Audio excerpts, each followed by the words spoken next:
بسم اللہ الرحمن الرحیم۔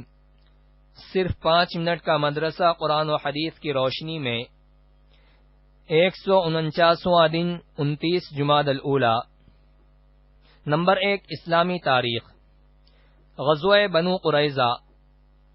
بنو قریظہ نے عہد شکنی کر کے قریش مکہ کا ساتھ دیا تھا۔ جب رسول اللہ صلی اللہ علیہ وسلم نے غزوہ خندق سے مدینہ آ کر ہتھیار اتار دیے تو حضرت جبرائیل علیہ السلام نے آ کر عرض کیا، یا رسول اللہ تعالی نے حکم دیا ہے کہ آپ لشکر لے کر بنو قریظہ روانہ ہو جائیں۔ آپ صلی اللہ علیہ وسلم نے صحابہ کو عصر کی نماز بنو قریظہ میں پڑھنے کا حکم دیا۔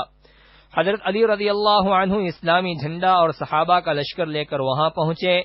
یہودیوں نے آپ صلی اللہ علیہ وسلم کو برا بھلا کہا اور مصالحت کے لیے بھی تیار نہیں ہوئے، تو ان کے قلعے کا محاصرہ تقریباً 25 دن تک جاری رکھا۔ بالآخر محاصرہ تنگ ہونے پر انہوں نے مصالحت کے معاملے کو پہلے حضرت ابو لبابہ پھر حضرت سعد بن معاذ رضی اللہ عنہ کے سپرد کر دیا کہ ان کا ہر فیصلہ ہمیں منظور ہے۔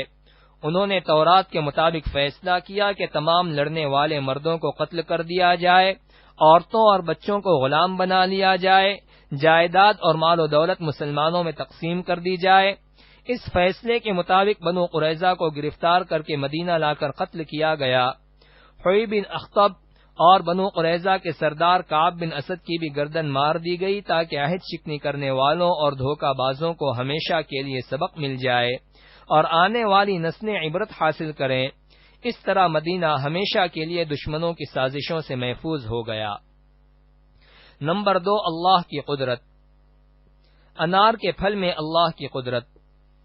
انار کے پھل پر غور کرو، کیسی عجیب حکمت سے اس کے اندر مختلف قسم کے خانے بنا کر اللہ تعالی نے کس خوبی سے ہر خانے میں انار کے دانے فٹ کیے ہیں، پھر حفاظت کے لیے ان پر ہلکے ہلکے پردے لگا رکھے ہیں۔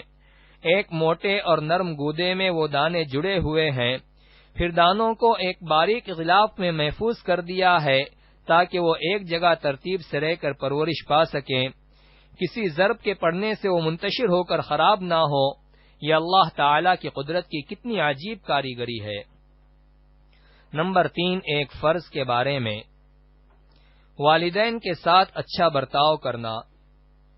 قرآن میں اللہ تعالی فرماتا ہے، تیرے رب نے حکم دے دیا ہے کہ تم اس کے علاوہ کسی کی عبادت مت کرو اور اپنے ماں باپ کے ساتھ اچھا برتاؤ کیا کرو۔ فائدہ: والدین کے ساتھ اچھا سلوک کرنا، ان کی اطاعت اور فرمانبرداری کرنا اور انہیں تکلیف نہ پہنچانا اولاد پر ضروری ہے۔ نمبر 4، ایک سنت کے بارے میں۔ سلام پھیرتے وقت گردن کتنی گھمائے۔ رسول اللہ صلی اللہ علیہ وسلم نماز میں دائیں اور بائیں جانب سلام پھیرتے ہوئے اتنا گردن کو گھماتے کہ آپ کے رخسار مبارک کی سفیدی نظر آ جاتی۔ نمبر 5، ایک اہم عمل کی فضیلت۔ سورہ بقرہ کی آخری 2 آیات۔ رسول اللہ صلی اللہ علیہ وسلم نے فرمایا، جو شخص سورہ بقرہ کی آخری 2 آیتیں رات میں پڑھ لیا کرے تو یہ دونوں اس کو انسان اور جنات کی شر سے بچانے کے لیے کافی ہیں۔ نمبر 6، ایک گناہ کے بارے میں۔ رسم جاہلیت۔ رسول اللہ صلی اللہ علیہ وسلم نے فرمایا، جس نے رخساروں کو نوچا اور گریبان کو چاک کیا اور زمانہ جاہلیت کی طرح واویلا کیا، وہ ہمارے طریقے پر نہیں۔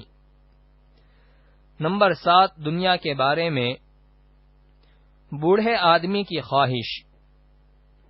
رسول اللہ صلی اللہ علیہ وسلم نے فرمایا، آدمی بوڑھا ہو جاتا ہے لیکن اس کی 2 چیزیں جوان رہتی ہیں، لمبی عمر کی خواہش، مال کی حرص و لالچ۔ نمبر 8، آخرت کے بارے میں۔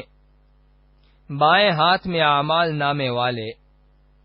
قرآن میں اللہ تعالی فرماتا ہے، جس شخص کو اس کا نامہ اعمال پیٹھ کے پیچھے سے بائیں ہاتھ میں دیا گیا تو وہ موت کو پکارے گا اور جہنم میں داخل ہوگا۔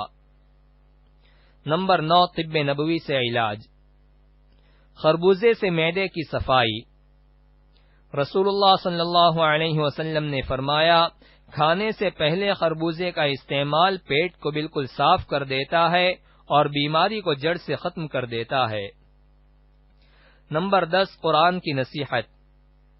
قرآن میں اللہ تعالی فرماتا ہے اگر مسلمانوں کے دو گروہ آپس میں لڑ پڑیں تو ان دونوں کے درمیان صلح و صفائی کرا دیا کرو، پھر اگر ان میں سے ایک گروہ دوسرے پر زیادتی کرے تو زیادتی کرنے والے گروہ سے لڑو یہاں تک کہ وہ اللہ کے حکم کی طرف لوٹ آئے، پھر اگر وہ زیادتی کرنے والا رجوع کر لے تو ان دونوں کے درمیان انصاف کے ساتھ صلح کرا دو اور انصاف کرتے رہا کرو، بے شک اللہ تعالی انصاف کرنے والوں کو پسند کرتا ہے۔